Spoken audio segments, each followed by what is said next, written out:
Hi, welcome to Soupstone at Home, my humble kitchen.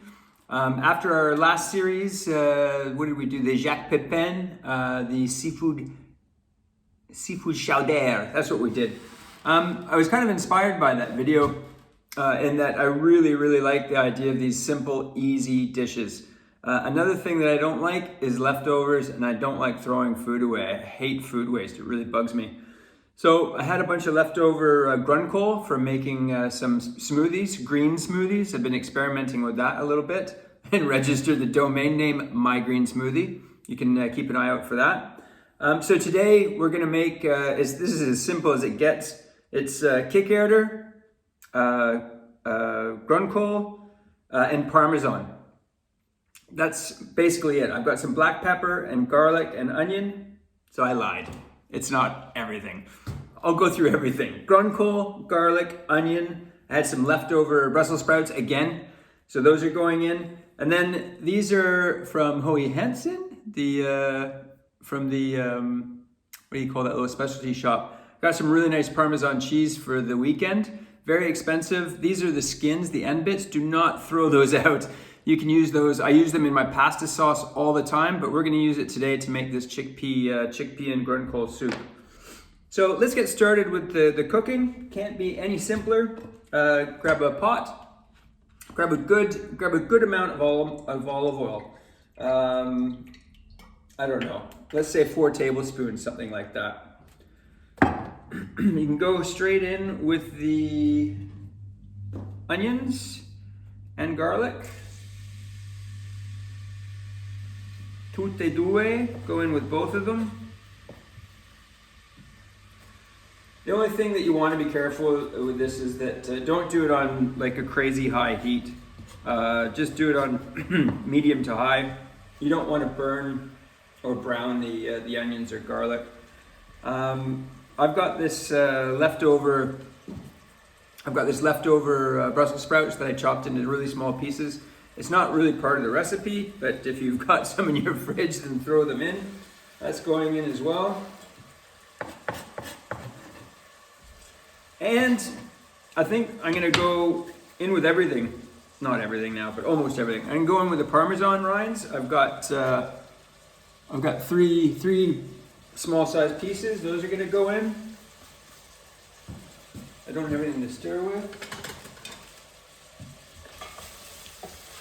Get that moving around a little bit. If you have some stock, if you've got chicken stock, veal stock, vegetable stock, you can easily make this a vegetarian dish, no problem. You can do that. I'm really seriously not a big fan of these bouillon cubes. I did use one in the seafood chowder, and I'm going to use one in this one again. I have it in the cupboard. I never used them. It'll give it a bit of extra flavor, but I would always suggest using like a more natural chicken stock. Or with this one, especially with this Parmesan, call it a Parmesan stock, you could just use water. So that's gonna go in.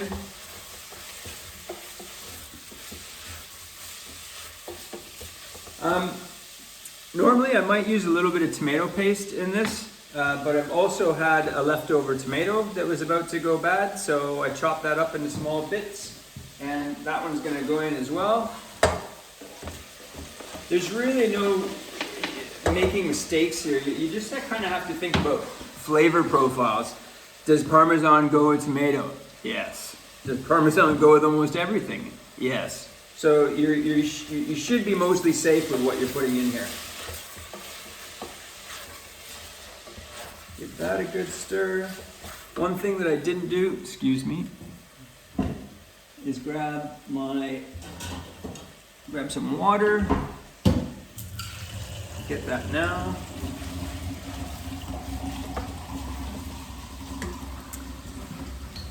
Some liter of water. I'm gonna go in with the chickpeas now as well. Like I said, I'm rushing things a little bit, but I'm kind of hoping to prove the point that this is truly idiot proof. Go in with both the juice and the chickpeas, Kikærters. So those are in. Good. Give that another stir.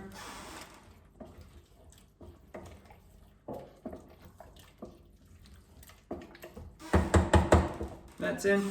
I'm gonna put the kale in now as well. The Grønkål. The Grønkål is gonna shrink like a lot. So if you feel like you've got too much, don't worry about it. And even if you feel like you don't have enough, don't worry about it. If you have some leftover spinach, you could put the leftover spinach in there. If you had some little broccolinis or broccoli, you could put that in there.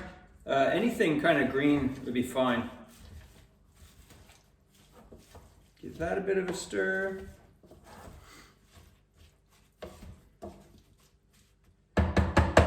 It's all in. I'm having trouble stirring that around now, so I'm gonna add some liquid.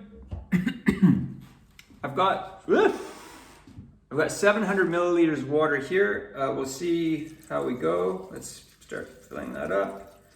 If you remember from the last video that we did, a kind of rule of thumb is to make sure that with whatever you do have in the pot that you can cover it completely with water plus a little bit. This is going to come out a little bit too thick, so I'm going to go in with a whole liter of water. So I'm going to add another 300 to that, and we can always add some more as we cook it down. So everything's in now. Stephen. What did you forget, Stephen? I forgot, I had some fresh black pepper. And I've also got a little bit of rosemary. I'm gonna go with the rosemary. Rosemary, chickpeas, Parmesan, pepper, seems to all go together. Normally I would have put that in with the salt. Sorry, I've got a little bit of the COVID still, I'm a bit confused. I would have put that in with the onions. Thank you very much. Onions.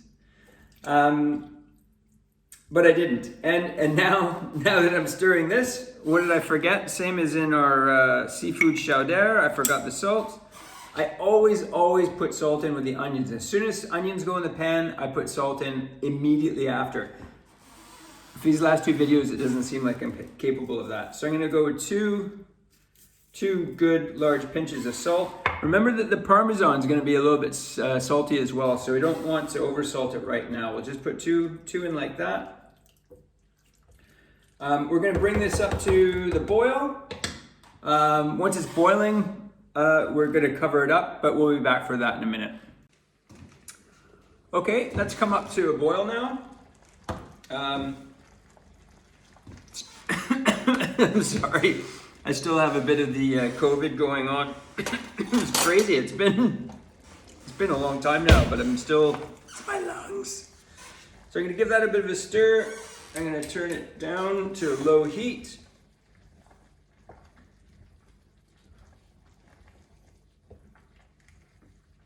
Okay, that's that.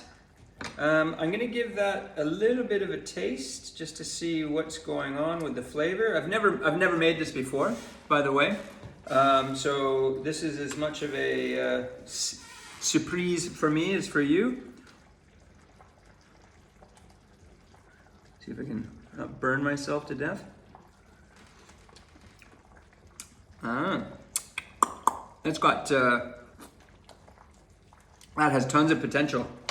So that's boiling quite a lot right now. I've turned it down to low heat. I put it on 2. I'm going to cover it with my frying pan as I do.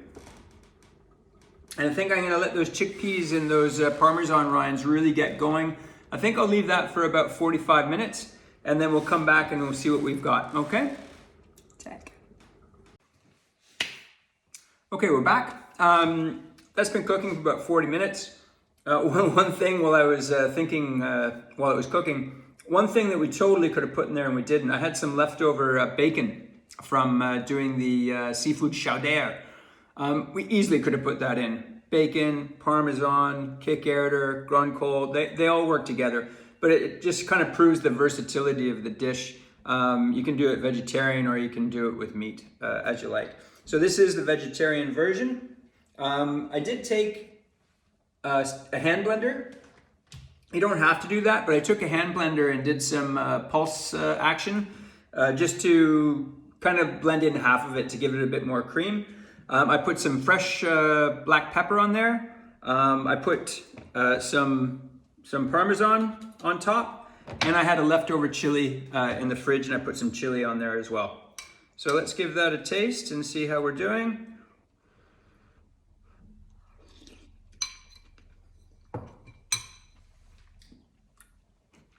That's good.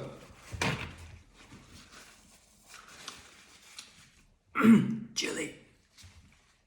That's got really nice flavor. And again, my whole point with all of this is that we're all super busy and we like to eat good food. Dishes like this, literally from prepping it to getting it in the pot to putting the cover on it, took 15 minutes. And then we just needed to cook it. So while it's cooking, you go off, you play with your family, you look after some work stuff, you tidy the house, you put your feet up, whatever you want to do. But that meal is made. You get a nice quality piece of bread and you're finished. And you're going to have leftovers. So I hope you enjoyed that Grønkål, Parmesan, chickpea soup. And we'll see you for some more of these simple recipes soon. Tack!